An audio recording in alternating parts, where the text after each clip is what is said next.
Hey everyone, it's Hannah.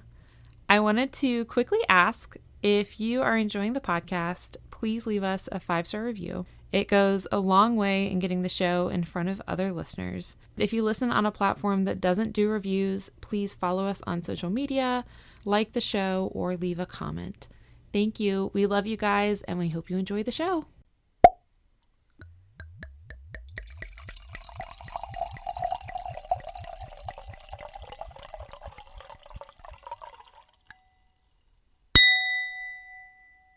You're listening to The Tales We Tell, a podcast about spooky stories, unsolved mysteries, and local lore. I'm your host, Hannah Parch. And I'm Katy.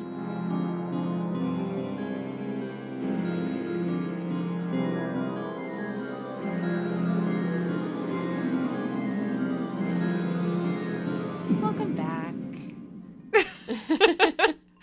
Long time no see.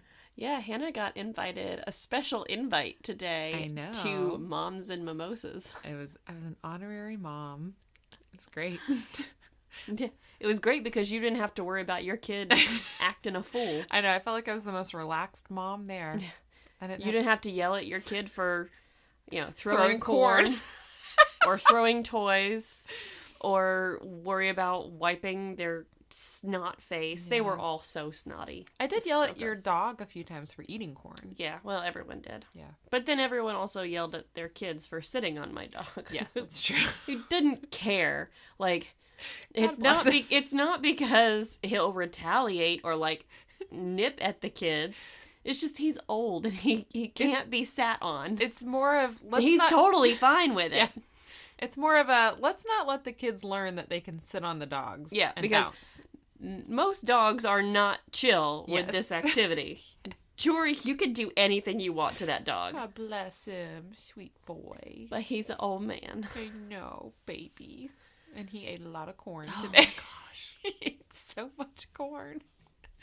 Raw corn, everyone. Is deer corn. So I think I might have mentioned this before. I can't remember. But during October, we went to lots of pumpkin festivals. And at every single one, Walker's favorite activity was the corn pit. Mm-hmm. I kid you not, I think we went... Because, I mean, there was one weekend that we didn't even go to a pumpkin festival. We just went to a local farm because they had advertised they had a corn pit. So I think literally every weekend, with the exception of the weekend before Halloween because he was sick, we went to a pumpkin festival or a farm, and we played in a corn pit. And so I was like, well, we've got this water table that's great, but it's too cold to play with the water. Mm-hmm. So instead of filling it with water, what if I filled it with corn? And sure enough, Tractor Supply has 40-pound bags of corn for like $10. Jeez. So, nice. So I was like, I went ahead and got 2 bags because I didn't know how much was going to fill up. Thankfully, one 40-pound bag filled up that pit that you saw. And honestly, it was like the best technically $20 that I'd spent because Walker loves playing in it. All the other boys today loved playing in the corn. I enjoy the sensory of playing in it. And it's a lot less messy than sand. Oh, God, I hate sand. Yeah, everyone hates sand. I will never have a sandbox. Yeah. My mother-in-law made a little sandbox, and I was like, that's great. I don't want anything to do with it. I will not. Yeah. Yeah. I enjoyed drinking mimosas and eating the snacks and watching the other children. Mm-hmm. So, thank you for inviting me. I'm glad you can make it. That's weird wine. We're drinking I guess it's not the table wine. It's a white blend that Stephanie provided. It's so interesting and weird. It's like sweet but not, and then it's real fruity. Yeah. Like the first, every sip that I've had, it's tasted different. I think it's because you don't know what you're expecting when you're going to take a sip. That's probably it. And also, I'm just, in general, not a huge fan of whites or sweet wines. Yeah, it is pretty fruity. Well, that's all I got. We also had a little date on Thursday where we watched some very interesting content. Katy and I had our first, sort of... Our movie night. But it was more than a movie night. Oh, yeah. We kind of watched porn together. I mean, it was a horror movie from the 70s, so it was essentially softcore porn. Yes. But, in our defense, the premise sounded very empowering to women. Because all the men were dying of sexual exhaustion. But that was because they were old, ugly white dudes who somehow had young, beautiful wives that they were also cheating on with other young, beautiful women. Yes. And it was like these old, ugly dudes as scientists, and then these like beautiful women scientists. Yes. And and it made me angry for a lot of reasons. The whole infidelity thing was really annoying because it was like every man. Except for that one detective. Yeah. Who was only hot sometimes. At certain lighting. Certain lighting. No, it was only when he was in the same room as all the other actors. Yeah. Yeah, when he was by himself. It was the cheerleader effect. Yeah. Or no, that's different. Never mind. He had to be by himself to look nice. And then once he was surrounded by other people, he stopped looking. No, he was more attractive compared to. So okay, that's what it was. The cheerleader effect is reverse. It's when they, they're attractive because they're in a group of attractive people, but when you look at them individually, not so much. So he was only attractive because everyone around him was unattractive. Yeah. So it was like the opposite of that. But when he was with the very pretty girl, he wasn't. He had to be very, That was more lighting, which the lighting was terrible. The lighting was awful. The plot and the continuity. The plot was so hard to follow. There was lots of very short scenes that just kind of jumped from here to here to here. Yes. And then, of course, it hit me later on. Cocaine. Yes. Everyone in the 70s was high on coke all the time. And especially, there's no way the people who wrote this movie weren't on coke the entire time they were writing it. And probably filming it and editing. I was going to say, probably a lot of the actors. Oh, I'm sure. Also, in case anyone's interested, the name of the movie is The Invasion of the Bee Girls, and it is in the public domain. So I'm pretty sure you could watch it, on YouTube. There's a lot of boobs in it, though, so be aware. A lot of self-fondling and said boobs. Yeah, one very unnecessary rapey scene. Yeah, an attempted rape scene, so that's a trigger warning there, which I was not prepared for. Yeah, extremely unnecessary. It was could have cut it out. Super gratuitous. Yeah, could have cut that out. You could cut a lot of scenes out and still... not follow the movie. I was going to say I still don't fully know what happened or why. I was going to say still have a plot, but there wasn't a plot. So, yeah. And then I don't want to spoil the ending. I was going to say, Anyways, then we watched a movie about Jennifer Connelly who could telepathically communicate with insects. Yeah, the description of this movie was great. It's called Creepers. Mm-hmm. It's from, I think, 1984. Mm-hmm. The soundtrack was not great, despite it being in the 80s. But no, the description was a nonstop thrill ride. Yes. It was daughter of a famous American actor, suffers from sleepwalking, and is sent to a Swiss boarding school for education and treatment. Which I thought was going to be a lot more a part of the plot. Right? It wasn't. You just dive right into that fact. We're already there. And, okay, so, for treatment... While there, she discovers there's a serial killer in the area who's murdering young girls. Mm-hmm. Using her telepathic abilities with insects, she teams up with a forensic scientist to solve the murder. Yep. Where did that come from? I thought sleepwalking was her only issue. Yeah. But it's not just sleepwalking. It's sleepwalking with a premonition. Yeah. She sees in her mind, the victims and is, kind of in their place.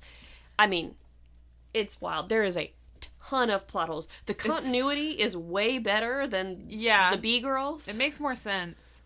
We were able to follow it a whole lot better. Yeah. But there is still a lot of plot holes. Yeah. And a chimp. Oh, yeah, and a chimp, which y'all know I wasn't a fan of the chimp. And Jennifer Connelly was not a great heroine, only in that she... I was about to say, oh, no, she had great hair. Oh, God, she had amazing hair. Still does. She inspired me to do a hair mask yesterday. I did all the things I said I wasn't going to. I trimmed my ends, and then I put a bunch of coconut oil in my hair. It looks very nice. Thank you. And then I didn't dry it. I let it air dry, and then it looked bad for most of the day. But she just didn't know. She wasn't very smart in terms of worldly smart. She just trusted a lot of people and then couldn't. Yeah, as far as, I mean, she was also 14. Yes. So there's that. But as far as, like, girls in horror movies, she got real lucky. I was going to say, it's amazing she survived. Like, I know that, you know, part of the thing about horror movies is, you know, especially with, like, the girls, and there was a whole movie called The Last Girl or whatever. Yeah. And, like, it's all about making dumb decisions. Like, no, don't go in that door. Don't do that thing. But she was, like, the worst of the worst. Yeah. She literally followed a fly into a murderer's home. On purpose. Yeah. Well, it wasn't so much that she just wandered into the house. It was, as soon as she walked into the house, the door slammed shut behind her, and she couldn't open it. And she was like, oh, well. And so instead of, like, finding another way out, she just wandered deeper into the house. Like, I'm just going to look around. Apparently, I'm never getting out of here. Yes. She also had no, the thing that bothered me, no pockets, no bag. Well, you can blame Giorgio Armani on that. Oh, yeah. Armani did all of the costume design. So, yeah, the soundtrack could have used some work. Mm-hmm. Costumes, flawless. Costumes were amazing. Hair, flawless. God, she looked fabulous when she crawled out of the dead body soup. She really did. Mm-hmm. I know. With the maggot croutons. I hate maggots so much. Oh, yeah, I gotta tell you. I'll tell you off mic the other gross thing. It's not safe for this either. It's... Anyways, we're back for... So those are highly recommended movies. Yeah, they are, really. Those are our high parts of this episode. Because I'm so sorry. I don't have the same content warnings for this episode, because this is part 2, everyone. If you didn't listen to part 1, go back. Last week. I do have a very, very brief suicide mention, if that's something that triggers you. I think that's it. We don't really detail the murders that much. So, that's it for content stuff. And I don't think I have any announcements. Other than Amanda had, like, more connections to the episodes. And I'm making her an honorary third co-host. Yeah. I don't know what else to do. I'm like... She's always a source, too. We could just... I know. And I'm apparently stuck in Illinois. I don't know where else to get my stories from. Apparently a lot of weird shit happens in Illinois. I know. Okay. So, this is William Heirens, part 2. So, I'm going to give us a little recap. We started in 1945. Josephine Ross and Frances Brown have been murdered in their respective apartments 6 months apart in similar ways. Like similar, but some escalation. Yes. And then in January of 1946, so 1 month after Frances's murder, 6-year-old Suzanne Degnan is kidnapped from her bedroom and then later found dismembered in various sewers. So at this point, police have very little evidence to go on. They found a ransom letter that appears to have no fingerprints, a ladder that may or may not have been used, and a handful of eyewitnesses that may or may not have seen anything. Feels like some of them were more like ear witnesses anyway, because like I heard footsteps coming and going at like this time and this pace, but didn't get up to actually go and look and check anything. Yes, correct. The police are also constantly declaring that they have caught the killer anytime they arrest like a promising suspect. They've already arrested... By promising, you mean a foreigner. Yes. They've already arrested an elderly janitor who is an immigrant from Belgium. Yeah, who did not speak English as a first language. Yes. They tried to beat a confession out of him for 2 days, dislocating his shoulder in the process, among other injuries, before realizing that he was not, in fact, the murderer. All right, so that's where we ended part 1. But I also, at the beginning, told you about this nice boy named William Heirens, which is the name of the episode. Yeah. So we will get back to him. All right, So, the Chicago police are... So they have begun to develop theories about who Suzanne Degnan's killer could be, because that's the case they're very focused on right now. So the night before the murder, there had been a break-in in an apartment near the Degnans' home, and that particular apartment that had been burglarized happened to overlook the Degnan home, and you could see into Suzanne's room specifically or by coincidence, whatever.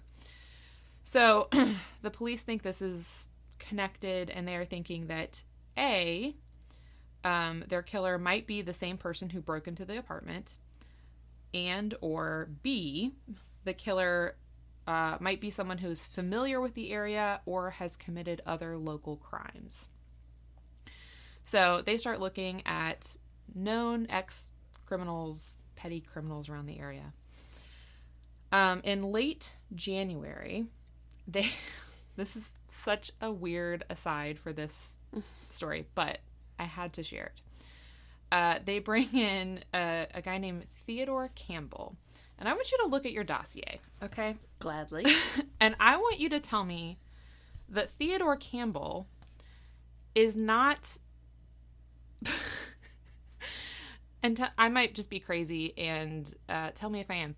Is Theodore Campbell not just Theodore Cole, who survived his escape from Alcatraz and somehow didn't age for 10 years and is still causing trouble, but now in Chicago? You mean Ted Cole? Yes. Theodore, Ted. I got it. Sure, Take him off the wall real quick. Take him off the wall. Go for it. It's either that or... Yeah. The nose is wrong. You're crazy. Because Teddy's nose kind of turns up at the end. Well, they're looking in different directions. I love that you've given them nicknames to differentiate them. Yeah. Theo's nose points downward. Because even on the side, on the profile shot of Teddy, you can see that his nose tips upward at the end. Okay. See? Well... See how it points upward? Okay. You would see that even if he's kind of looking down. You would still see it in Theo's case. I really like my theory. The mouth is wrong, too. They have the same eyes, though. Am I right? The eyes are similar. I think Theo's are a little wider.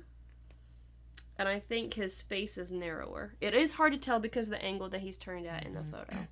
Jaw is similar, but I think Teddy's jaw is a little bit wider and more square. They're similar looking, though. Will you give me that? Also, Theo's hairline and hair is different. I love that I asked Katy just to tell me if they're similar looking, and she will point out only the differences. Because I didn't see enough similarities to mention.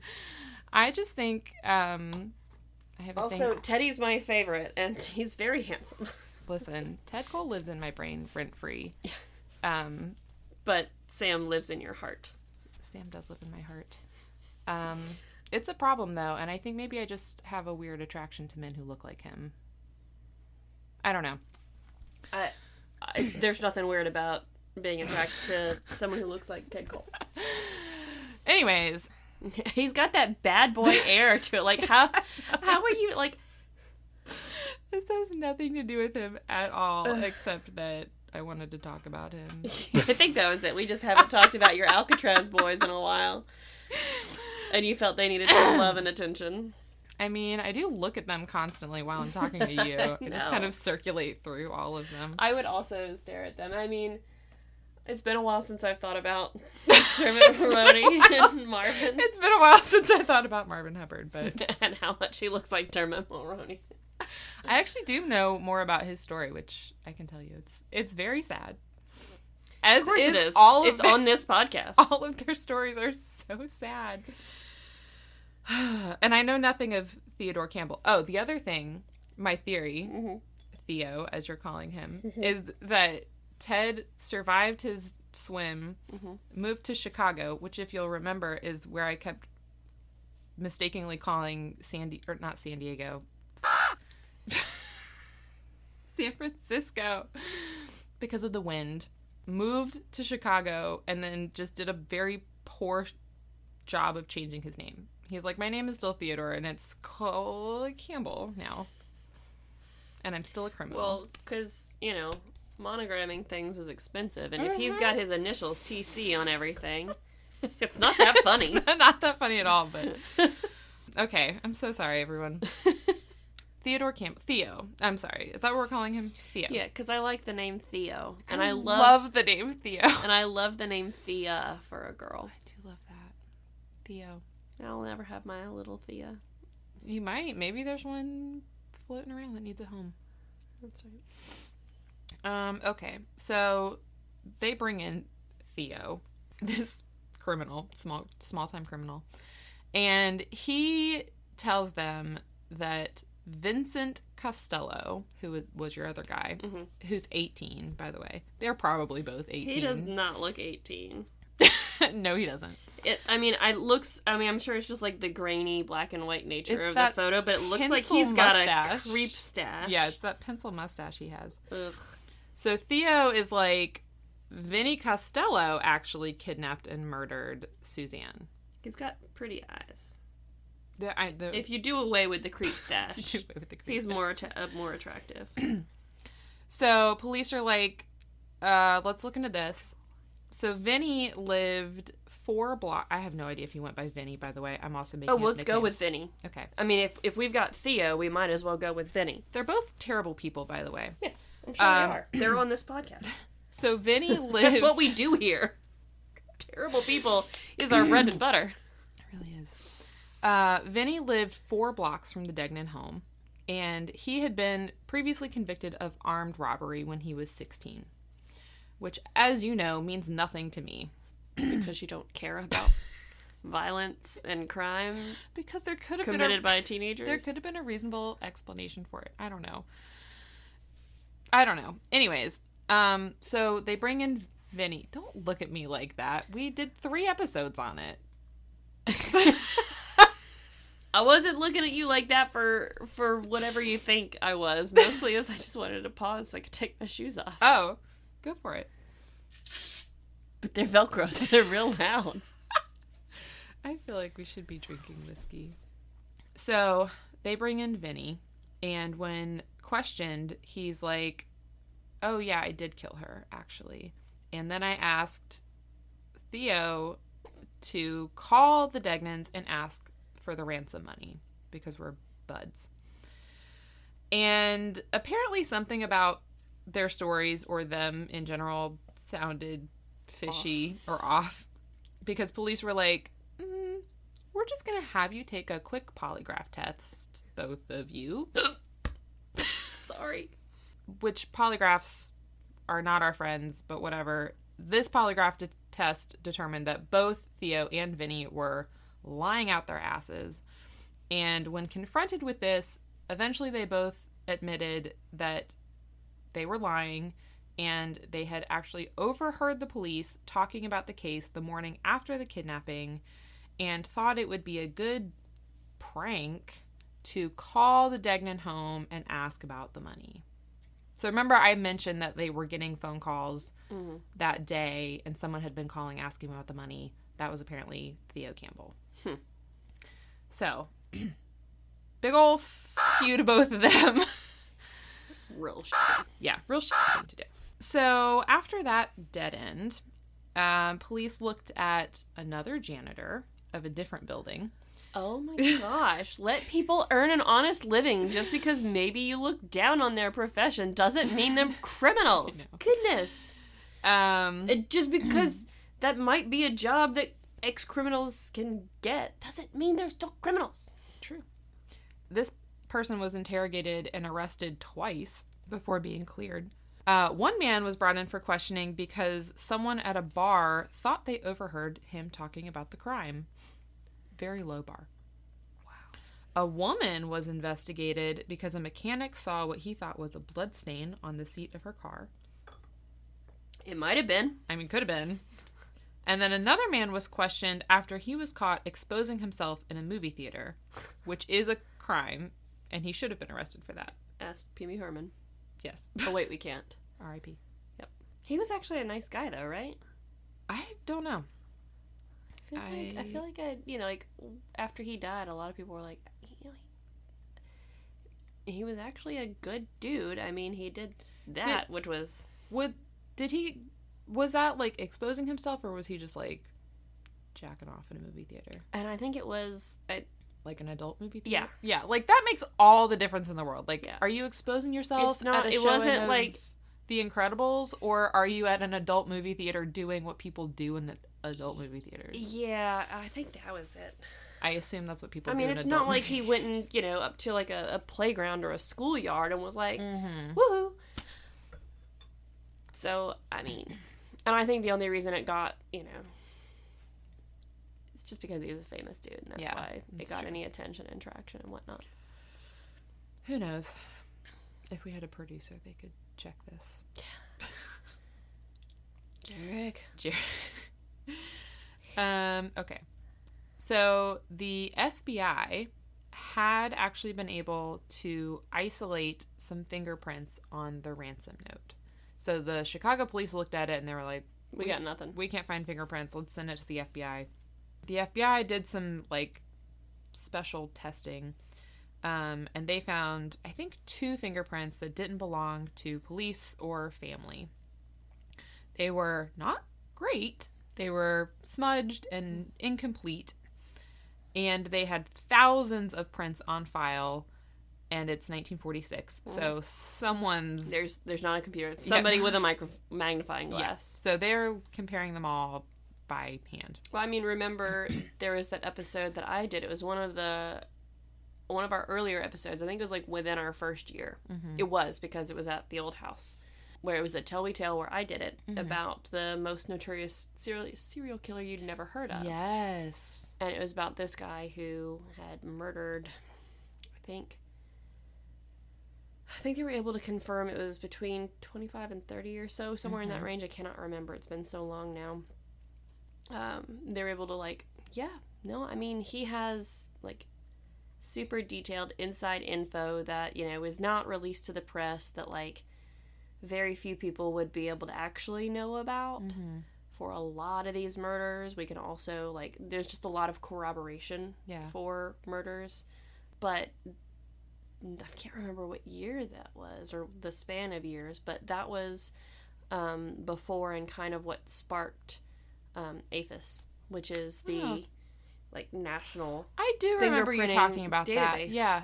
And that was because, there was because it was spread over several states, so that no one was connecting all these murders. Right. And that's how he was able to get away with it for so long, is because there was fingerprints at a murder in, California. Right. And they didn't match any other fingerprint databases they had in California. But they matched fingerprint databases in Louisiana. Yeah. And it wasn't until somebody was like, what if we checked other states? What if we combined them all? So, yeah. And that was, 80s? Yeah. I think. I was going to say that, I think that felt recent-ish. Scary recent. Definitely not as old as the 40s. Yes, true. Well, by May... so she was murdered early January. I think April was where we left off, where I said they had interviewed and cleared 300 and some suspects. By May, the Chicago Tribune was reporting that the case was kind of going cold. And then on June 25th, you got a name? Yeah, Robert Charles Brown. Oh. Episode 10. Episode 10. Oh my gosh. Most infamous serial killer you've never heard about. Robert Charles Brown. Brown with an E. Yep. Avoid country-themed bars. Serve gravy out of a gravy boat. I don't remember what that one was about. Was it either that Why or... Robert Charles Brown is basically a huge creep. This traveling strangler will definitely get your blood boiling, so pour a post-Cinco de Mayo margarita and enjoy. Yeah, so episode 10, Robert Charles Brown. Oof. Man, we jumped into those Tale We Tells early. Yeah. Good for us. Yeah. Good for me. Not good for me for not keeping it up better. Yeah, it's fine. Okay, so June 25th, 1946. Richard Russell Thomas comes onto our scene. He was the third person on your first. What's that to say? Yeah. I wasn't trying to waste paper, and there were very small pictures. So, Richard was a former nurse who had been living in Chicago in January.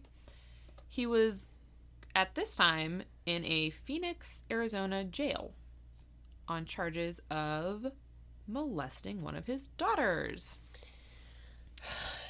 Yeah. He had previously been arrested for extortion using a ransom note that had threatened to kidnap a little girl. Sounds very familiar. Mm-hmm. He also had a history of spousal abuse, so just violent asshole. He was also a known burglar and known by friends to, quote, masquerade as a surgeon, because he's a nurse, not a doctor, and claimed to have stolen medical supplies.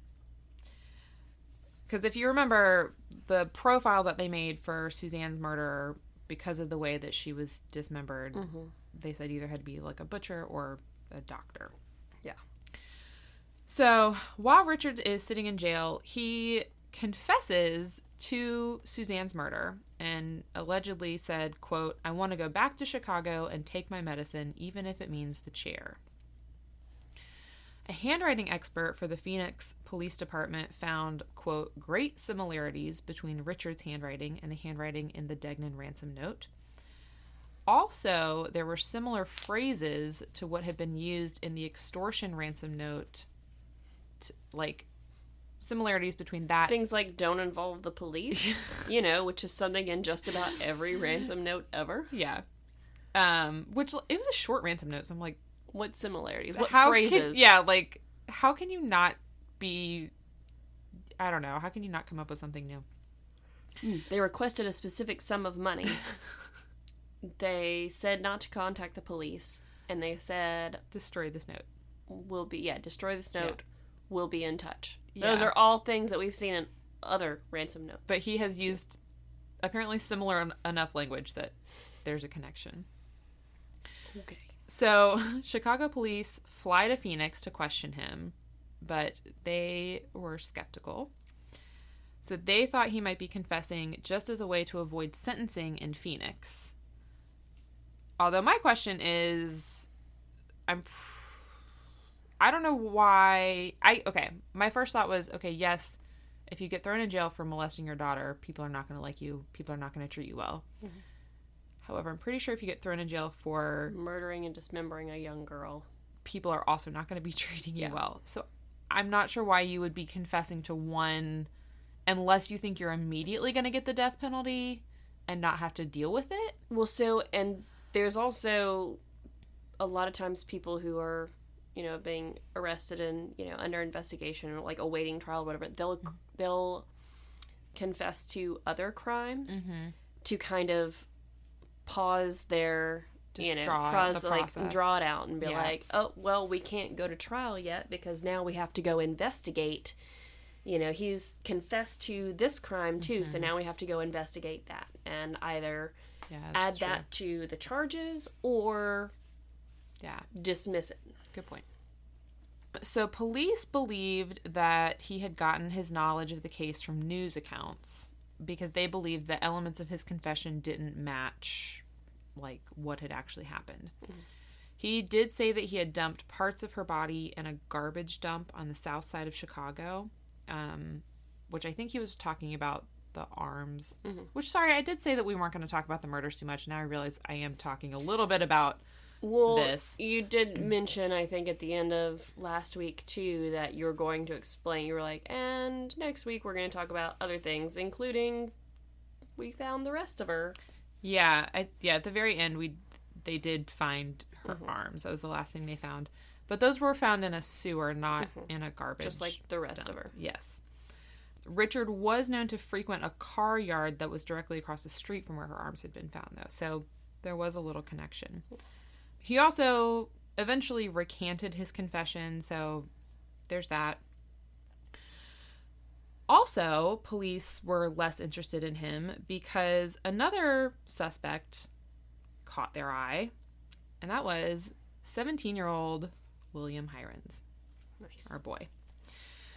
So, on June 26th, which is a Wednesday, I'm just going to tell you what William's day looked like. Okay? And if anyone needs a refresher, William is our, like, handsome little... Yeah. He's smart-ish. Yeah. He thrives in very structured settings. Yes. He probably would have done well in the military and should Yes. just not... Yep. Yeah. Mm-hmm. He's in college at a very young age. Mm-hmm. He's experiencing girlfriends for the first time. He's very charming. He has a small stealing problem. And by small, I mean very serious stealing problem. Yeah, issue with sticky fingers. Yes. Especially in, like, you know, times of stress. Yes. He resorts to thieving. Yeah, he's very much addicted to it, I would say. It's less of a thing he's doing... A little klepto. Yes. It's less of a thing he's doing as a necessity or to hurt people or whatever, as it is like an urge he has, I think. There's a thrill. Yes. I mean, there's probably, like, you know, like, it's one of those that you kind of started as a necessity, and I think it became, like, a stress response. Yeah. And also, like, a comfort thing, and definitely still, like, there's a thrill to it. Yeah. Yes. Okay. So, on this Wednesday morning, William had gone to German class in the morning, and then... Okay. It's an interesting year to be studying German. Yeah. He is German by, like, what's the word I'm thinking of? I want to say heritage, but nationality? Ethnicity? Yeah. Both of his parents are German, is what I'm trying to say. Yeah. But you're right, interesting year to be studying that. And then after class, he went to see his girlfriend, Joanne. They hung out for a little bit, and then they made a date for the following day. And, like, I was trying to follow this, and I was like, do you mean, like, a date, like, you're just going to see each other? Or, like, a formal date? Like, I don't know how you're throwing that word around, but they made plans for the next day. So, he had some postal savings bonds. Remember I told you he had all of those stolen savings bonds? I don't think that this is what this... Well, it might have been. I don't know. He had some savings bonds. And he needed to cash them in for his date with Joanne so that he'd have some spending money. So... They could go get a milkshake. Yeah, go get a little milkshake. So he is like, I gotta go to the post office, which is, I guess, where you... Yeah. I don't know anything about savings bonds. Although I found a couple when I found my birth certificate, by the way. It's a good thing to find. I know, my actual... Your original? Original one. It was... stuffed on a shelf somewhere, not in a file. I also found 2 savings bonds, so I'm gonna look into those. Okay, he has to go to the post office on the north side of Chicago, so he takes the L train up there. When he gets there, the post office is closed for whatever reason, because post offices have weird hours. So he's like, well, I'm gonna improvise because I still need cash. He was nearby the Wayne Manor apartments, and he had been inside them before for nefarious means. Yes. I was going to say for not savory purposes. So he's like, I'm going to try this again. So the way he got inside was he would ring every buzzer at the door until someone answered. And then he said that he would just speak gibberish into the thing. And he was banking on the fact that the intercom system was, like, just not old at the time. On the fritz. Yeah, but, like, poorly built. Mm-hmm. And they would just assume that it was a problem with the connection and buzz him up. And he's like, that usually worked. And they would just open the door. And then, obviously, he's not going up there, so whatever. So what he normally did, and what he did on this day, was he started at the very top of the building, and then he would just go floor to floor until he found an open door. The way I read it made it sound like an actual open door, not like he's trying doors. Because he's not trying to go into an apartment where someone is there. Because, again, which we covered this in the last episode, he's not holding people up for money. He's just trying to go where someone's not and sneakily take something and then leave. Mm-hmm. Which, again, not condoning this. Still very bad. Just pointing out. It's cute how you describe it, though. I know. Just take a little something. I'm just pointing out that, like, he's not trying to cause people harm other than taking their belongings, which I recognize is a different kind harm, of, a different kind of harmful. Damaging their sense of security. Yes. Okay. So there's still psychological and emotional damage along with the crime. I very much understand. I have such a soft spot for criminals. They're like, but they're just misunderstood. It's just a baby cry. My poor little babies. It's a baby cry. I'm just saying, in light of the bigger crimes that are happening in this story, this is a very baby crime. And in light of what's about to happen. Okay, so he does this until he finds an open door on the 3rd floor. He goes in, he sees a wallet, and he takes the wallet, doesn't take the wallet with him, looks in the wallet, finds a dollar bill or money or whatever, takes that, and then puts the wallet back, and then leaves. And he thinks he's, like, being really stealthy. No, a neighbor saw him. Because he's not actually that sneaky. So this neighbor, whose name is Richard O'Gorman, confronts him, chases him to the lobby. Well, William happened to have a gun on him because, remember I said in the first episode, one of the things he liked to steal was weapons. And the explanation that he had was that he had brought the gun with him as protection for when he was riding the L train. I don't know how true that is, if he felt like he just needed something on him, or if he felt like he needed it to, like, intimidate someone in case something like this happened. You know, ideally it would be in and out, you know, nobody sees him, you know, like, no harm, no foul. Yes. But besides the obvious. Yeah. But it was just in case he got caught, or just in case this kind of a situation here where a neighbor sees him and chases him. Yes. And so the account that I read says that he just kind of waves the gun around and says, like, I'll shoot you if you don't let me leave.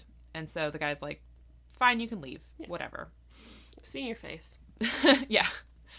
So William leaves, but then Richard chases him.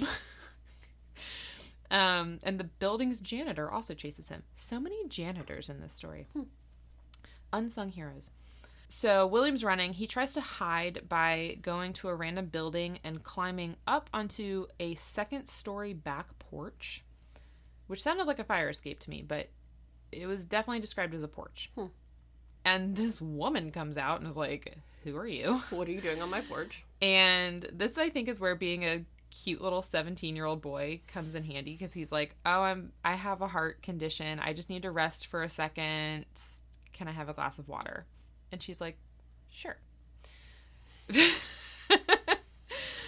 But this woman later said that she could sense that he was in trouble. And so she actually went inside and pretended to get water and called the police. And so he's just, like, chilling on this porch, I guess, and the police show up. And there's a struggle, of course. The police do claim that William tried to shoot at them. William disputes this. I don't know. He had a gun, so, like, who knows? What we know is that there's a struggle that's happening. Eventually, one of the officers, I'm not laughing because this is funny, I'm laughing because this is ridiculous, picks up a stack of flower pots. So 3 flower pots stacked on top of each other that is, like, decorative but also useful. Like, one has a plant in it and the other 2 are decorative. And beats William in the head with it. Which, again, I would love to say, please stop hitting people in the head. It's a bad place to hit them. I mean, it's effective, but it is in the long run. Your head's not very good. Fragile. And this is a quote from that officer. I let him have it with the flower pots, which I carried in my right hand, and I hit him with all my strength because I was certainly angry. The first blow brought him down to his knees or almost completely flat, and the second blow he rolled on his back and laid still. So then I broke all the flower pots on his head. Jeez. So, a little bit of police brutality. A little? Just a touch. He was already down. I know. You stop when they're down and when they're subdued. You stop. I know. And also, you don't act on your emotions. You don't get to say, I was mad, so I beat him. Yeah. No. That's not how being a police officer works. No, if you're mad, you remove yourself from the situation. There's not an excuse. The people with this shaken baby, I was angry, it wouldn't stop crying. Yeah, no, if you're angry, you just leave the room. You put the baby down and leave the room. Put the baby down and leave the room. Yeah. Come back later. The baby might still be crying. But at least it's alive. Yeah, true. And plus side, the baby might not be crying. Then your problems are solved. Okay. So William is taken to the hospital to be treated for his head wound. Also, 2 of his fingers have been sliced open because when he was first hit in the head, he then held his hand up to protect himself. Anyways, his parents are called because he's a minor. They're told what has happened. Only his father is allowed to see him because, women be emotional. I don't know, not allowed in hospitals. And I don't think he was conscious when his father, I think he was still out, and his dad just saw him and was like, okay. And then he was moved to Bridewell, which, if you will remember, is the same prison hospital where Richard Speck was held. So he is now in police custody. So while he is in custody, he is fingerprinted and immediately named a suspect in Suzanne Degnan's murder. Why? I'm not. Because he was a thief, and why not? Yeah, I tried to find a better, more clear answer of, how they made the leap from the guy they had in custody, Richard, I think was his name, to this 17-year-old who was just picked up on burglary. And I don't know. So he's now handcuffed to the bed, tied to the bed, whatever. So he wakes up from what I assume is probably a concussion and also just, I don't know, lacerations on his head. And once he's awake, police begin questioning him without his parents and without a lawyer, obviously. I don't think those laws were in place at that time. I think they were, and they were just ignored. I'm going to look that up. Okay. I know Miranda rights were not a thing. Those were in, the 60s? 50s? I don't know. I actually learned that from the Nancy Drew movie with Emma Roberts. Oh, nice. I learned it from this book that I read about William Heirens. I do think that I think at least his parents were supposed to be there. So they're questioning him. And I think you can kind of guess what kind of questions they're asking, because they're not saying very specific and leading questions. Yeah, they're not saying where were you on this night? They're saying you were here, weren't you? You killed Suzanne Degnan, didn't you? Tell us how you did it. You cut her up into pieces, didn't you? Leading questions. That's essentially what they're saying. They worked in shifts so that someone was always there to question him so that he could not sleep. They told him that they had his mother in jail and that they wouldn't let her go unless he confessed. And they told him that they had his girlfriend, Joanne, in custody and were questioning her. And then at some point, an officer comes in and announced that William's fingerprints were a match to the prints on the ransom note. It sounds like all of these things that are illegal today. Right? For good reason. It's how you get false confessions. Just you wait. Do I need to take a drink? Sure. For the whole... That's just guessing the rest of the episode, honestly. Spoilers. So remember do you remember Chief Storms? Warden Dumbass's sibling? Yes, brother. His brother. Chief Dumbass. Chief Dumbass, yes. So he's the chief of the detective bureau. I think I might have said chief of police, but whatever. They're like, oh, your fingerprints match. We've got you. He comes in and he's like, your fingerprints also match this murder case from 4 years earlier. When he was 13. This was a case of a woman named Estelle Carey who had been murdered and her body had been burned. So not an MO at all that matched any of the murders that we've talked about so far. No. So yeah, you mentioned 4 years ago, this 17-year-old child would have been a 13-year-old child. And if you recall, he was in a school. Yeah, he was at a reform school in Indiana, I think. Did I write that down?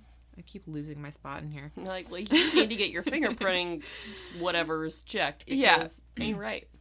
And William said, he was like, well, I kind of got hopeful then because I was like, I knew that my fingerprints didn't match that one. So, like, I knew they were just making mistakes maybe at this point. So, like, once they figured that out, then maybe they'd figure out that they'd made another mistake. And, like, at this point, he's just thinking that maybe there's, like, a mix-up or something. So, on Saturday, June 29th, so Wednesday is where we started. It's now Saturday. It is reported that William had made a confession. And this is like after days of just him being badgered, not being able to sleep, all this stuff. But police said that it couldn't be considered a serious confession. And the way that the transcript of this read was like police asked him a question and he would like repeat the question back to them. Or he would like give answers that were obviously wrong. Like they asked him what he used to cut or to dismember Suzanne, and he said a saw. There's no like kerf marks or whatever. Yeah. Or they said, what did you cut off first? And he said her toes. And they're like, you know that's not right. Don't like we know you know that's not right. Like tell us whatever. I don't know. It's so reminiscent of the witch trials too. I know. And it's like, what's this? They're like, what did you do first? Well, this. Like, no, that's not what you did. What did you do? I'm like, okay, well, I did this. I'm like, yes, that was it. You did. See? Yeah. You confessed this. She's a witch. And like, part of me believes that like police officers, some of them, and like, sorry to our friends at the Bath Police Department or whatever, who we've never met. But like, I've got to believe that some police officers have taken a class or something on like coercing confessions out of people, because like the about how to do it or how not to do it. I don't know, because the making a murderer thing with that kid Brendan. I feel like this sounds identical to this. It's the same stuff of like, well, what did you do next? We drove around and picked up trash. That's not what you did, is it? Tell us what you really did. When did she get there? She didn't come there. Well, we know that she was there. Just tell us when she got there. When did you tie her up? We didn't tie her. We know that you tied her up. Just tell us when. I guess after she got there, maybe. Okay, so now we've established that you've said that you've tied her up. It's like... It's all BS. So they're doing that. Don't worry. That stuff really gets me, worked up and my blood boiling. I'm just in a mellow mood right now. I'm glad you're in a mellow mood.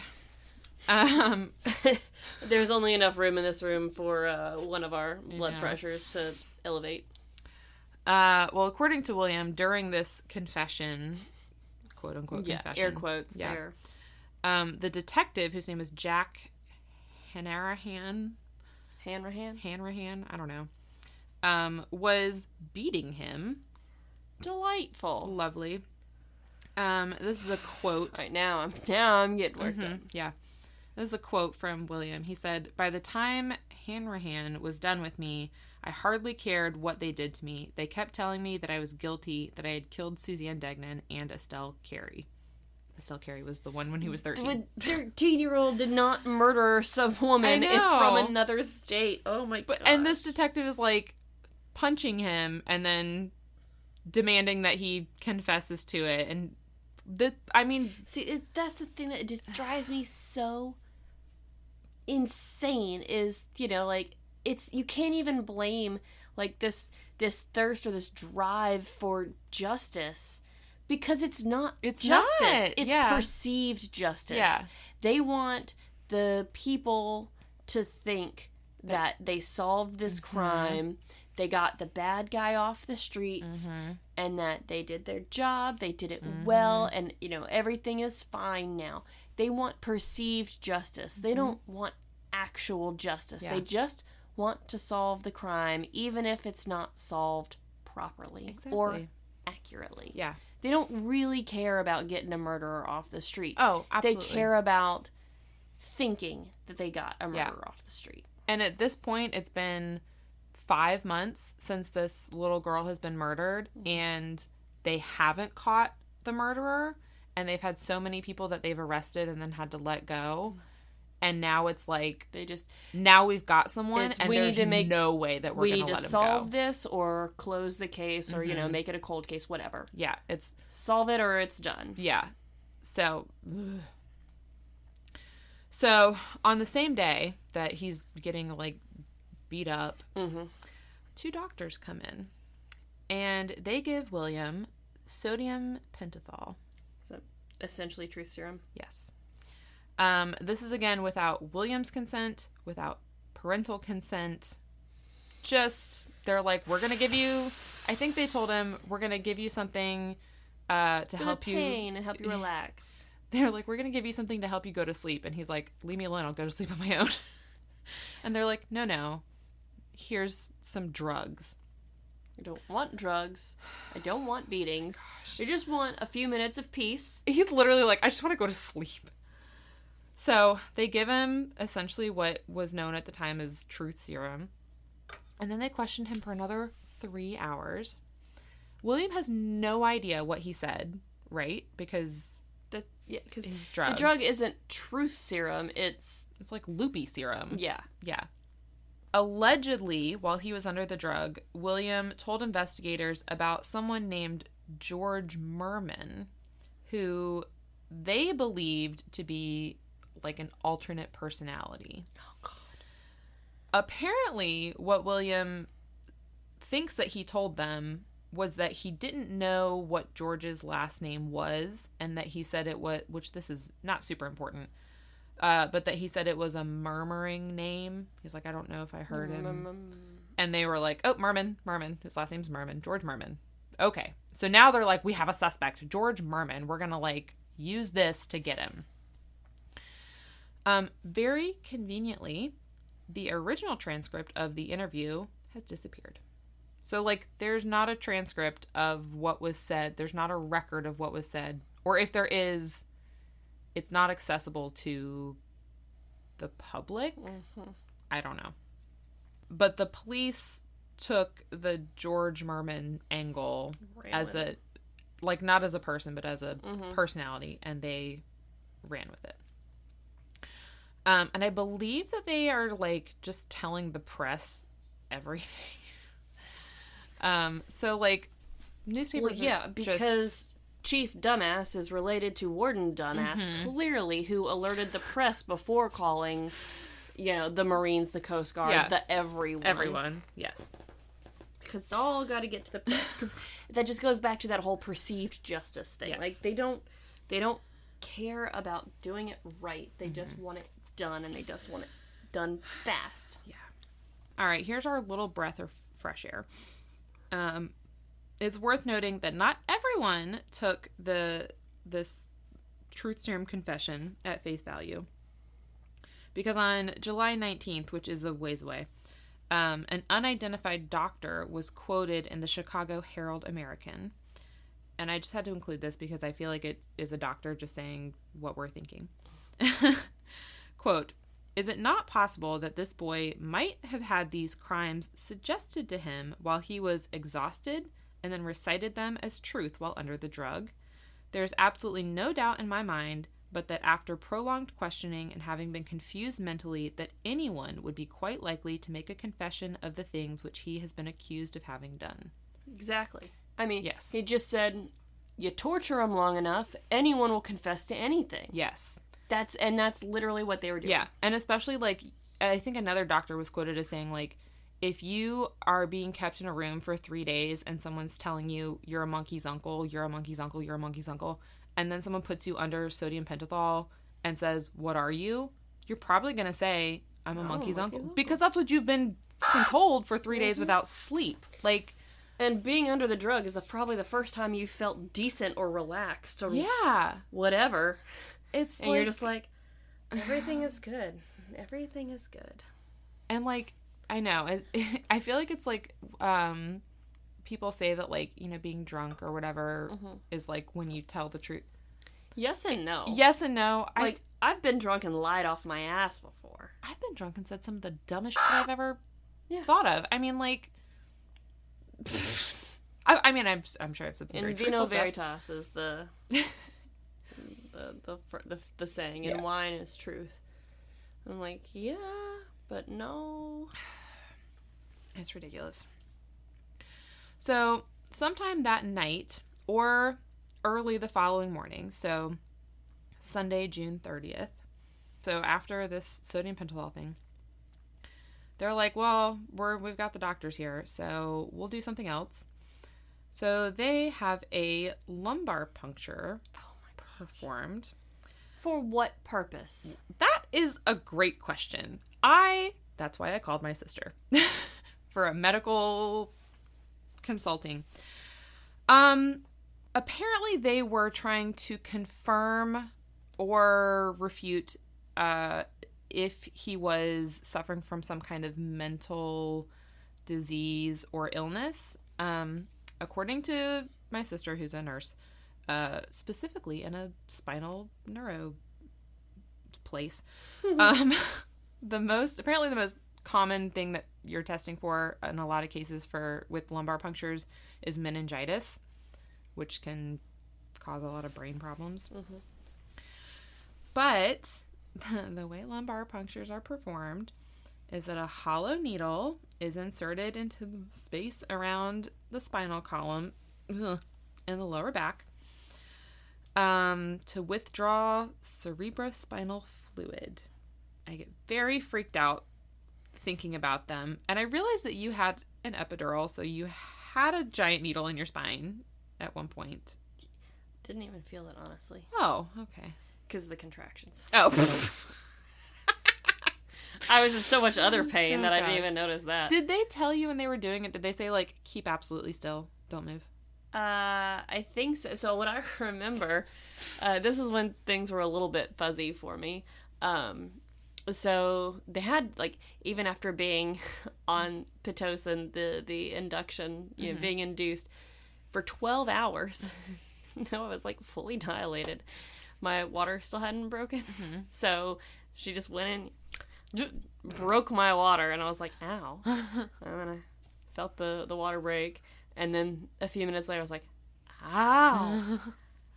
Ow. Now it hurts. And so that's when I started, like, actually having contractions. Because, like, at that point, like, I had been having contractions, but they were so small I wasn't really feeling them. Yeah. But I was feeling them then. And so I was like, I will take my epidural now whenever I can, please.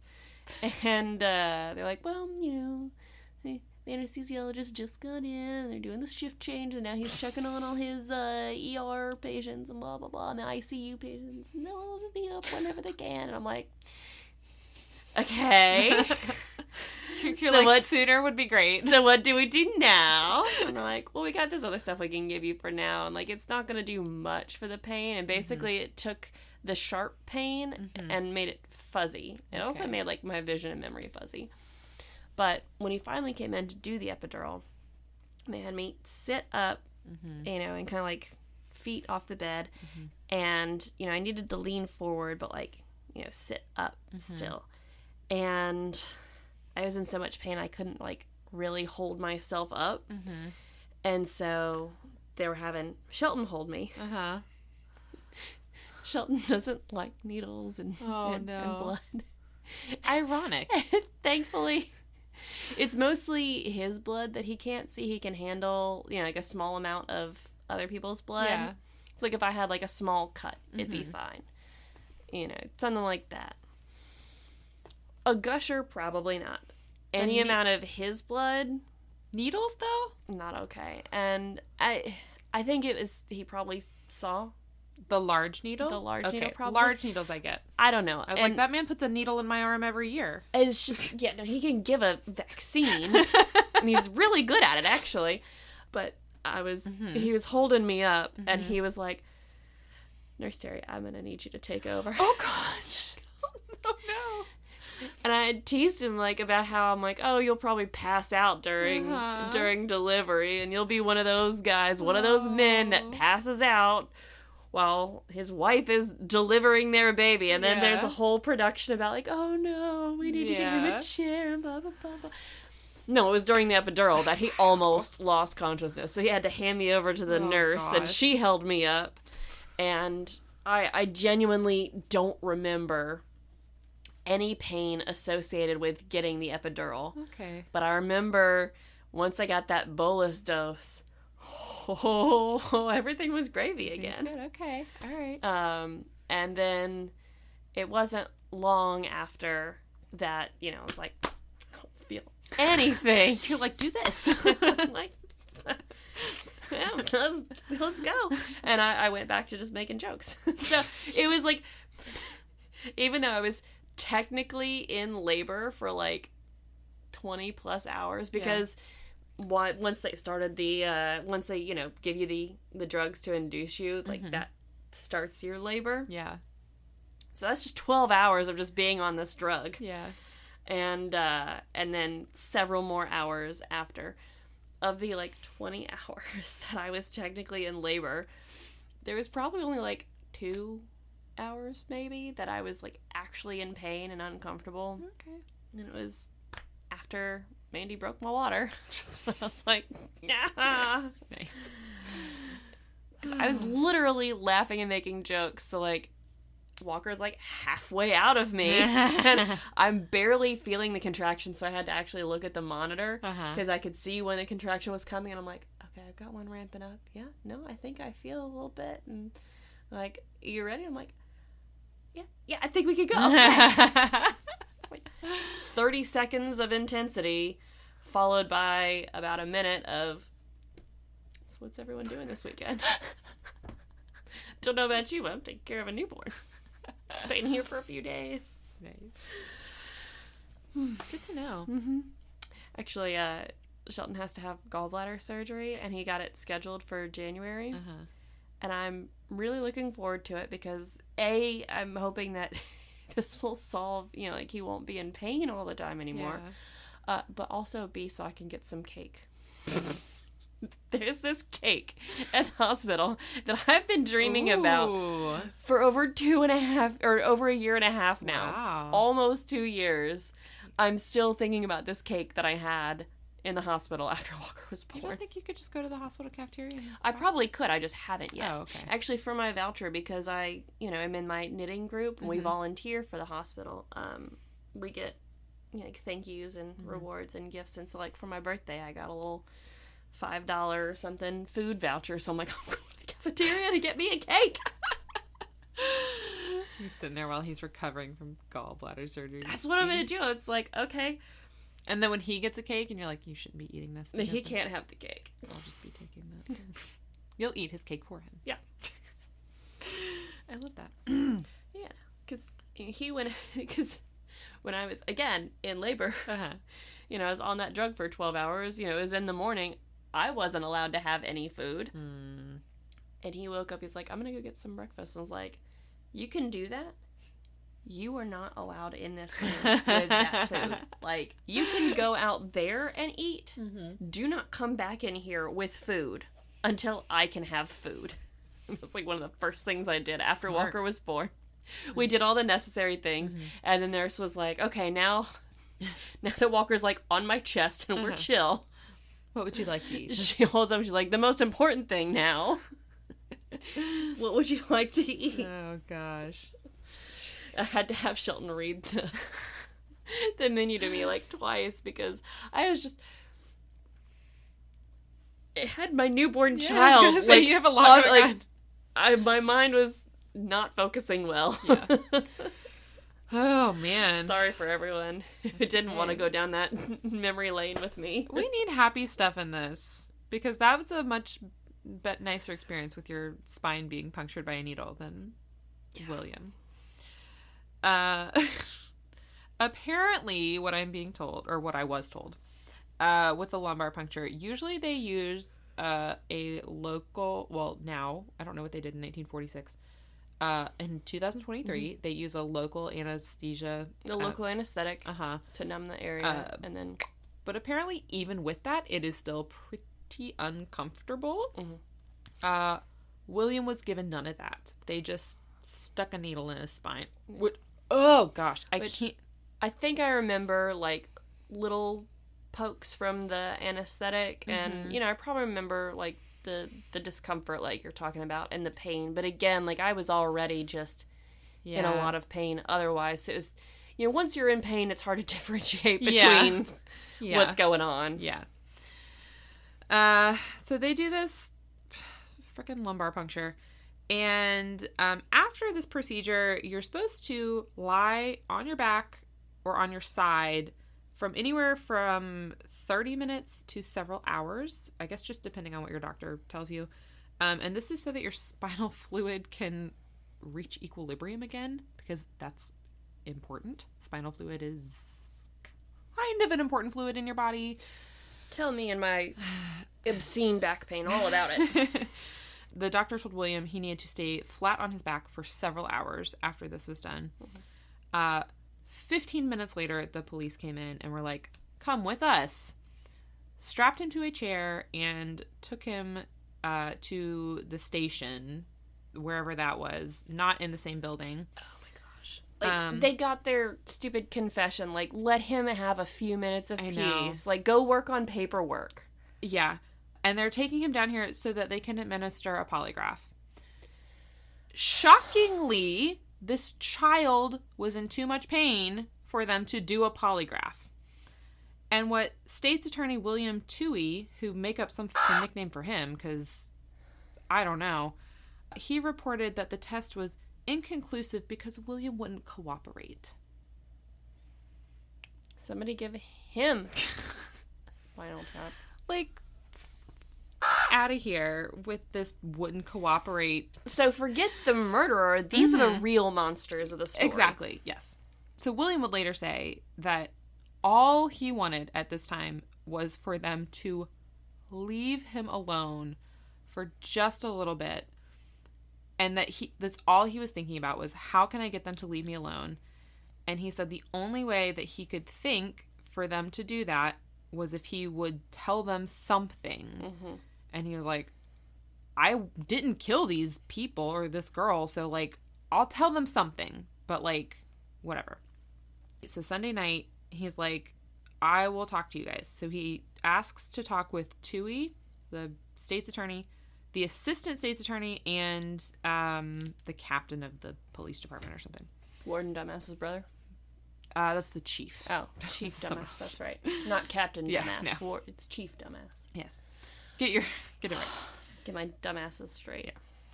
So William just begins making stuff up about George Merman, because this is this figure that the police are, like, on about. So William says that he's a friend. George is a friend of his. William says that he had let him borrow some paper because he was like, I gotta explain, I guess, how my fingerprints are, I guess, on this paper. He said he'd let him borrow some paper sometime before Christmas. He described him as, and they're, of course, asking questions. He's not just, like, making up a narrative.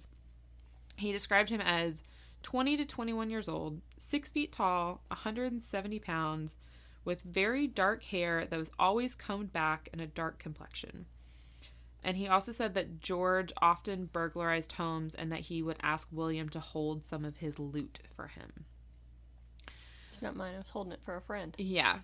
And this part was probably because by this time police had searched William's dorm and they had found all of the stolen items, including a scrapbook of Nazi memorabilia. Interestingly, which might have included douchebag. What did we Google? Like, world's worst douchebag? Oh, yeah. The biggest douchebag biggest in history. Douchebag in history or something. I mean, we didn't Google the biggest douchebag in history. We did not Google that. We Googled more so the history of douchebags themselves. Yes. It might have contained this person. But that scrapbook was taken during the robbery the night before Suzanne's murder from that apartment that was nearby. So now they're like, we know you were nearby. But also, like, some of the stuff they recovered, several guns, because we know William likes to steal guns. And then also a book that detailed sexual deviancy.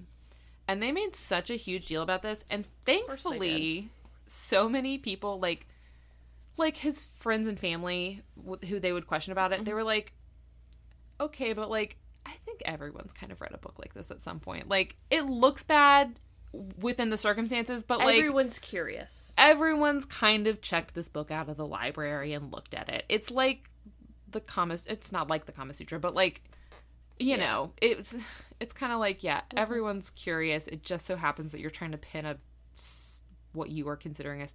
They're just trying to, like, assassinate his character at this point. Because, you know, there's no, like, sexual aspect to this crime of the Degnan murder. Yeah. And there is a sexual aspect to a lot of murders, like... Well, the other two murders that we had spoken about. And I think that there was a case in the book that was similar to Suzanne's... Like, there was a case of a child that had been dismembered or something. Maybe it was an Albert Fish thing. I don't know. But, like... I mean, I feel like I guess you've checked that book out of the library. I feel like it would essentially be like if they arrested me for... I don't know. Search history. Something. Yeah, and they were like, well, your search history. And I was like, well, yeah, but... I do a podcast. I have a podcast. This is not... That's what we do. Go back and look. And then but whatever. Okay. And then listen to a couple of episodes and be like, oh yeah, no, she's way too anxious. There's no way she could commit this crime. Like, look at all the drugs I take. So, William is giving this, like, quote-unquote confession about George. And even though police didn't believe any of this, and even though it wasn't really a confession, it was just him, like, kind of talking about George, they still released it to the press, obviously. And then, meanwhile, William agreed to give a handwriting sample, right? Because now they've got a ransom note to compare things to. Which, by the way, you can look... I don't know what order I put them in.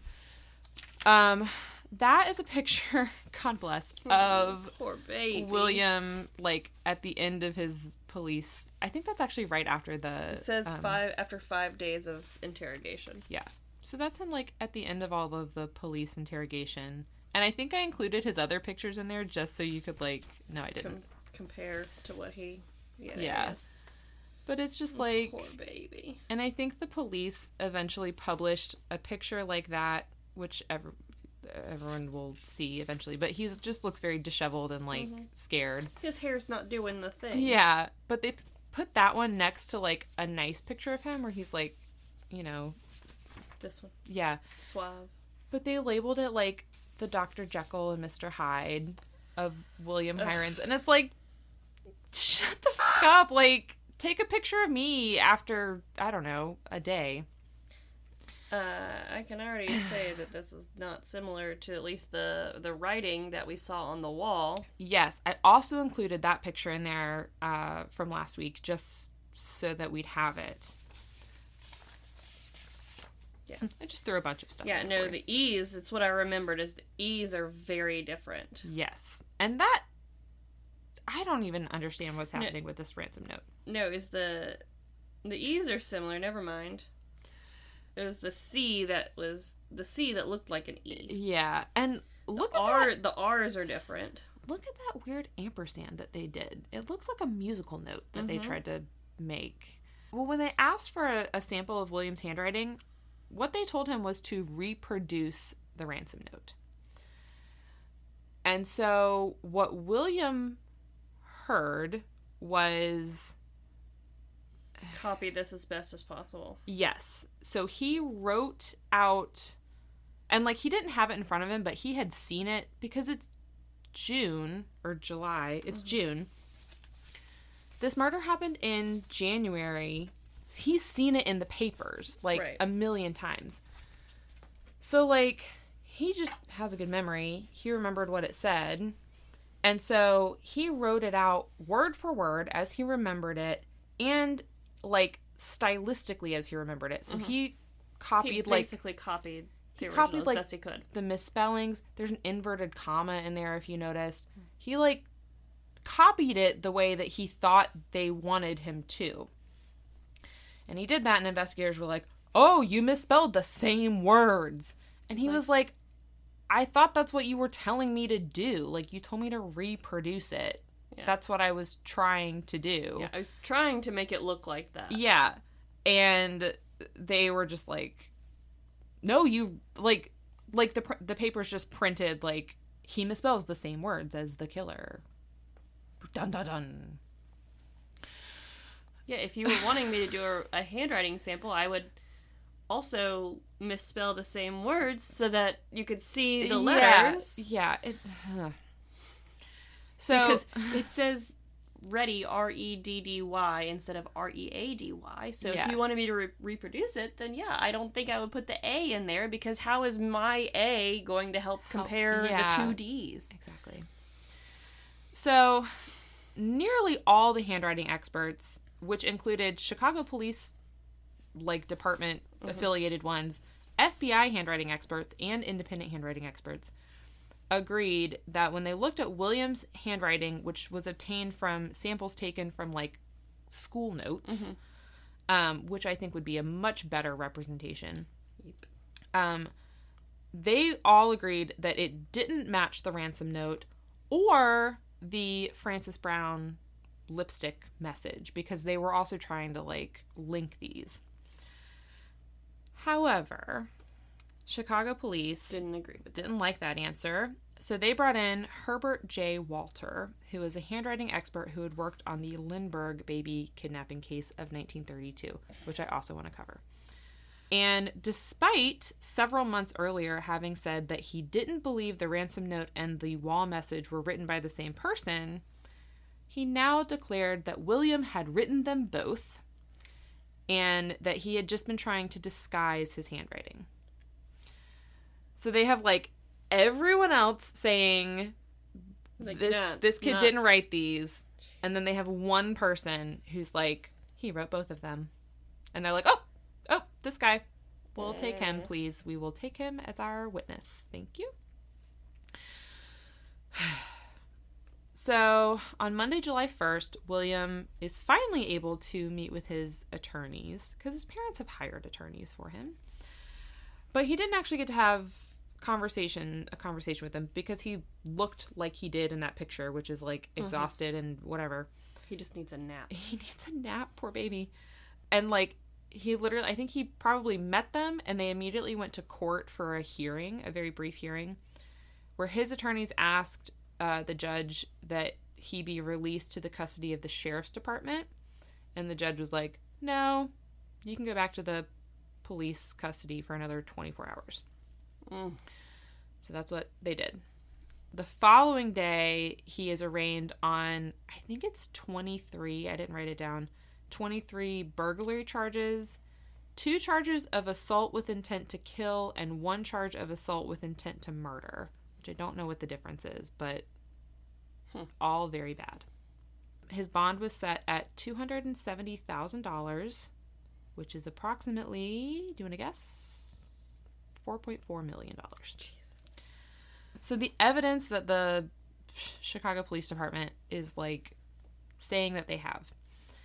So the fingerprint on the ransom note or the 2 fingerprints. So those had been discovered by the FBI in late January.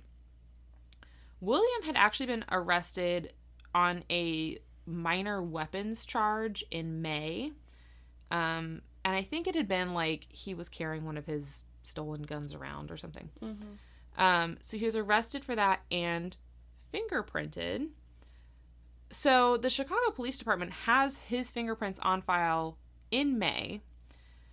And despite having his fingerprints on file and having allegedly compared this ransom note fingerprint with all of the ones they have on file, he didn't come up as a match until they have him in custody. They also claimed that they found a palm print on the back of the note months after the FBI had examined it, which matched William. And all of this was after the police department originally said, we can't find any handprints or any fingerprints. Convenient. So convenient.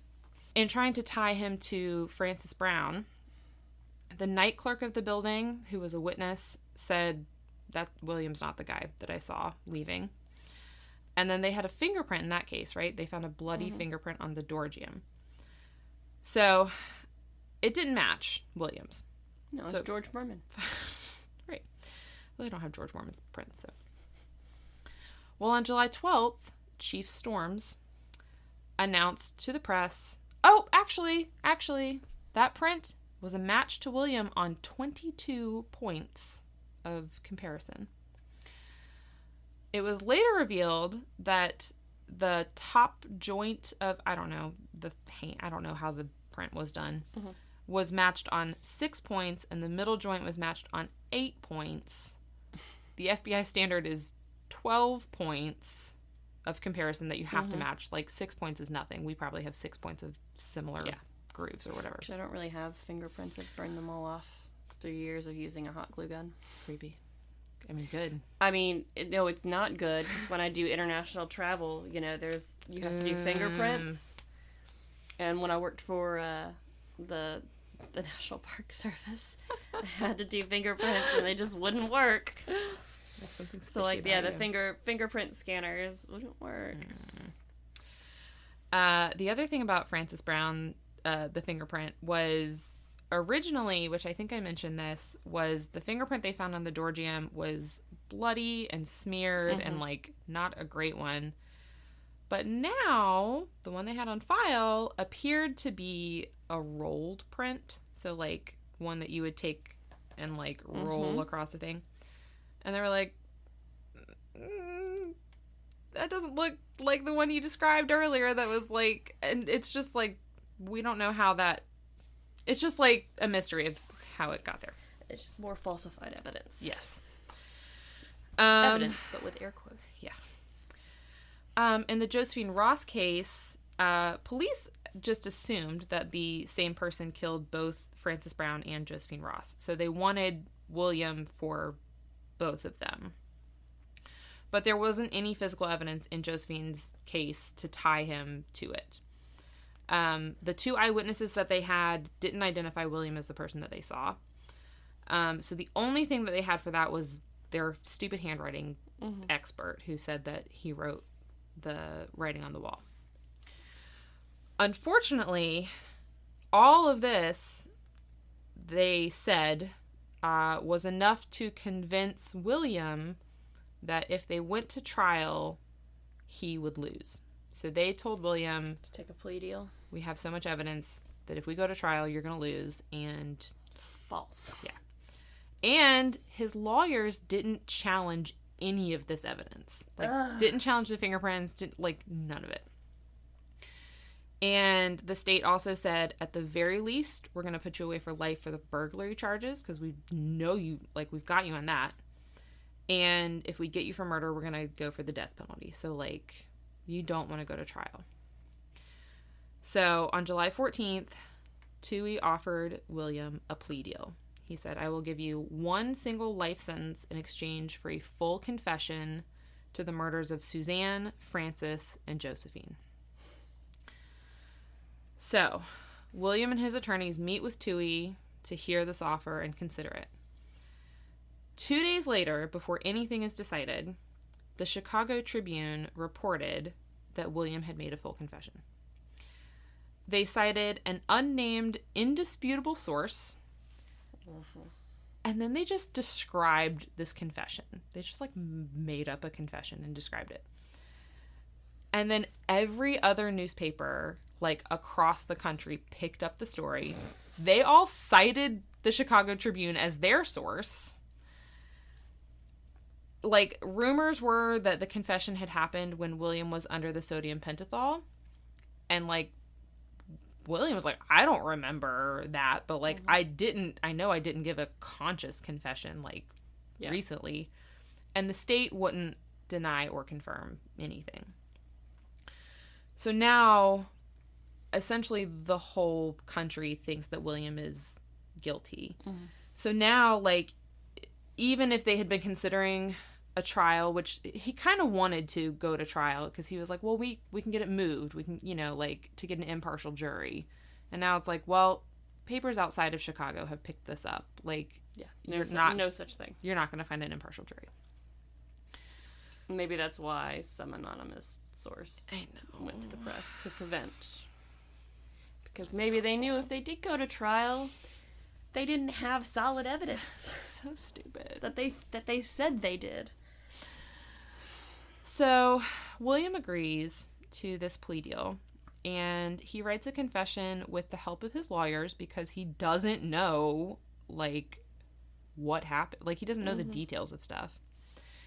And he's really worried that if he gets parts of things wrong, that they're going to take the deal off the table. So he's like, I really want to make sure I get it right, because if I mess it up, I don't want, you know. And even with the help of his lawyers, there's parts of the confession that he still gets wrong, like time of death and, like, certain details of the murders. So on July 30th, William is supposed to give a public confession in front of Toohey and the officers and the detectives who work the case, and then he's going to sign it. Toohey starts this meeting by giving this big speech about how hard everyone has worked to get here and how they just want to get to the truth of the case and how they want justice to be served. And I'm going to read a quote of what William would later say about this. He began a preamble about how long everyone had waited to get a confession from me, but at last the truth was going to be told. He kept emphasizing the word truth, and I asked him if he really wanted the truth. He assured me that he did.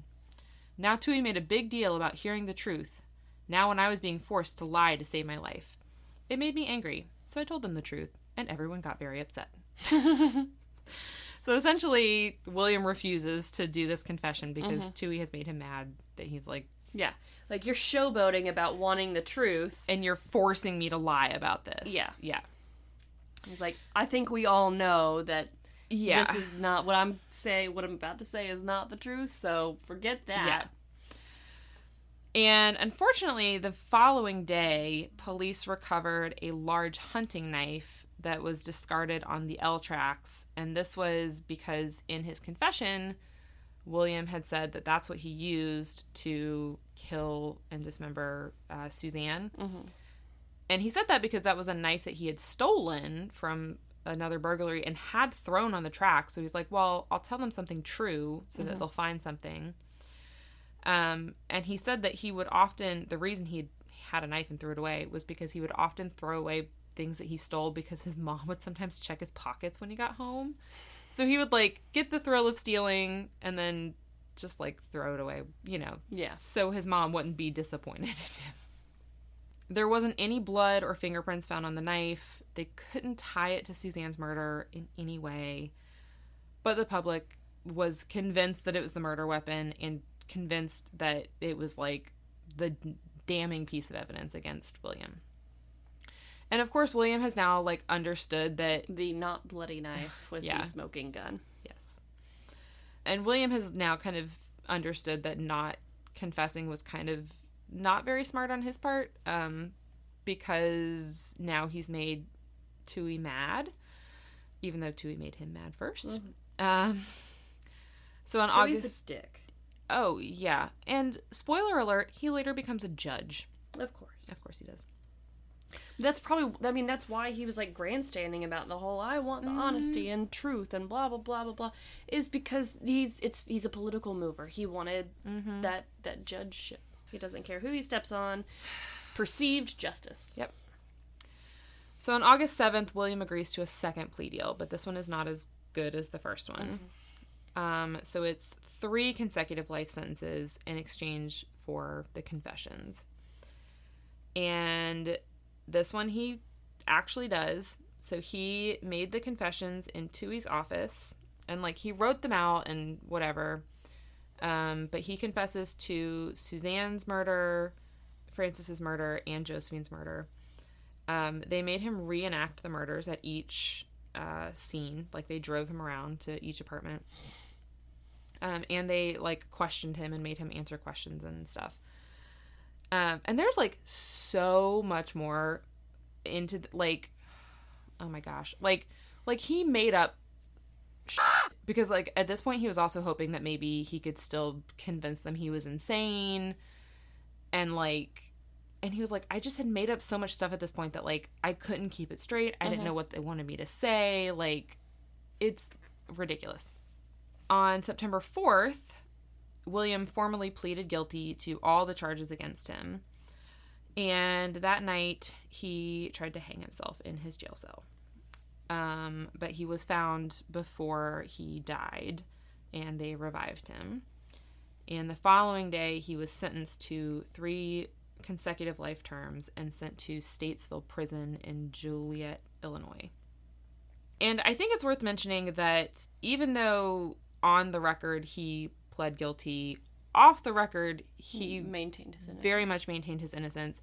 And Josephine's daughter, I forget which one, went on record saying that she did not believe that William had killed her mother. She's like, I don't see how he could have. Doesn't make sense. It doesn't make any sense. I think you guys have the wrong guy. Francis's mom and the Degnans, you know, they just wanted somebody justice. To blame. Yeah. After his sentencing, William's parents and brother changed their last name to Hill. I think they kind of had to. And his parents divorced shortly after his sentencing, which was probably for the best because I don't think they had a great marriage. Yeah. William did really well in prison. Because he does well. He thrives in structure. He was the first prisoner in Illinois' history to earn a 4-year college degree. He had his own repair shop, and he managed the garment shop for a while.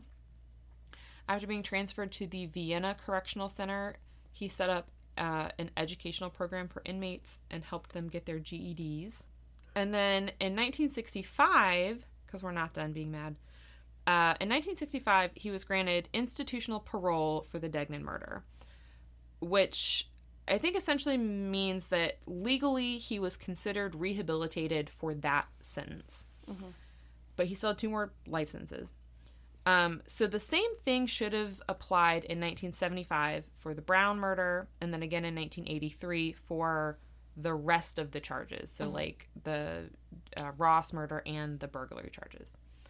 But in 1973, there were some prison policies that just favored, like, punishment over rehabilitation. Shocking. See our Alcatraz episodes. I'm floored. Shocked. Are you shocked? I'm angry. So that stopped those from happening. But then in 1983, the U.S. Court of Appeals ruled that to be unconstitutional and ordered that William be released immediately. They're like, you can't do that. He's supposed to be, you know, paroled. He's earned his freedom. He's also an old man at this point. Yes. However, Suzanne's siblings, which to my knowledge, she only had 1 at the time of her murder. So I'm assuming this is a sibling that was not alive. The other sibling wasn't born when she was, which I know doesn't matter, but whatever. Her siblings fought the order, like, publicly got mad and, like, made a big deal about him getting released. In 1983, they got the support of, quote, prominent politicians and got the order reversed. So he was not released. In 2002, William filed for clemency, which was denied. You can read his full petition online. It's heartbreaking. And on March 5th, 2012, William Heirens died from complications due to diabetes at the age of 83. And that's the story of William Heirens, and I'm so sorry. And I think we should start a second podcast that's just about people who are wrongfully convicted of stuff, because I'm mad about it. And I didn't talk about it as much as I wanted to, but like a lot of opinion is that Richard Ross, the other guy, was that he was likely Suzanne's murderer because they had him in custody. He fit the profile. He was in town at the time. And like the handwriting, I think he was their closest matching suspect. Richard Thomas, thank you. He was their closest matching suspect, and I think they just were very quick to dismiss him because certainly a lot of his stuff matched much more than anything that they pinned on William. Jeez. And then also, like, I mean, Francis and Josephine's, I mean, like, we don't even know if those are the same people. Right. I mean, that could have been two different people. Could have been one person. So, because, yeah, they were similar, but not identical. Like, there was a lot of still differentiation or difference between the two. Yeah. But that one you can see more easily as perpetrated by the same person who simply escalated from one to the next. And I will say, while, like, right in the middle of him getting those plea deals, or I guess getting charged and everything, was right when Richard Speck was having his heyday. So, and also in Chicago. So, Chicago was going through it, and I don't know, their police department. Yeah, in big time. 1943. I don't know. 1946. I'm sorry. It was probably lovely in 1943. I'm sure. I'm sure it was great. Anyways, you want to tell people where they can see those pictures? You can check out our Facebook and Instagram at The Tales We Tell Podcast if you want to see the pictures but don't do the social media. You should check out our website, thetaleswetellpodcast.com. And if you want to support us and get yourself some sweet, sweet swag, Christmas is just around the corner. Sure is. You can shop our Redbubble store. Search The Tales We Tell. We've got several different logos, and you can put that on anything. And if you want to support us but you don't need the stuff, become patrons at patreon.com. Just search The Tales We Tell. You get early access, commercial-free listening, some fun bonus content, stickers, love notes, and as always, our undying love and affection. Yes. I think I might add William to our wall. I feel sad for him. Yeah, I wouldn't mind a picture of William there, even though I don't get to see them very often. You can put William here. I should start a wall for you. I did make you look at the haunted... The scary photo for a long time. The one that I had to burn. That's true. Maybe I'll do you a favor. I don't know. I'll just reprint all those pictures and put them over here for you. Yeah. Alrighty. All right. Well, I'll try to do something nicer next week. Delightful. I might just do the Lindbergh case. I don't know. I'm not. I promise I'm going to try to get off of these, like... I keep leapfrogging. Like, I'll find something connected to the case I'm on, and I promise I'm going to... It's a rabbit hole. It really is. Anyways, we'll see you guys next week. Bye-bye. Bye-bye.